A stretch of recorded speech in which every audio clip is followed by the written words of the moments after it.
కానీ అందరికి ఆ టైంలో కొంతైతే ఈ పిల్ల ఆల్రెడీ తెలిసి వచ్చింది లోపలికి ఆ, ఎక్స్పీరియన్స్ అది ప్లేయర్. నాకు అర్థం కాలేదు. ఎందుకంటే మొత్తం ఏదున్నా సోషల్ మీడియాలో నాకు ఉంటుంది. సో నేను హౌస్కి వెళ్ళి ఉంటే ఆ ఇన్ఫర్మేషన్ ఉండాలి కదా. ఐ వాజ్ నాట్, నేను ఎప్పుడు ఏ సీజన్కి వెళ్ళలేదు, ఎలా కంటెస్టెంట్గా వెళ్ళలేదు. Telugu Bigg Boss was my first Bigg boss.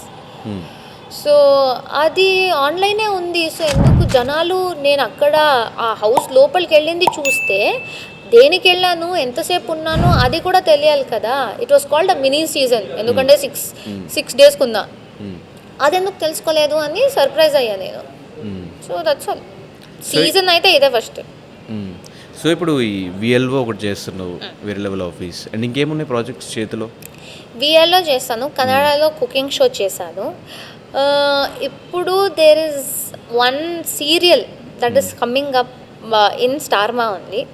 కన్నడలో సీరియల్స్కి అడుగుతున్నారు. సో ఏది నాకు ఇప్పుడు, మా హౌస్ హైదరాబాద్లో ఉంది కాబట్టి నా ట్రావెల్ నేను చూసుకుని ప్లాన్ చేసుకోవాలి.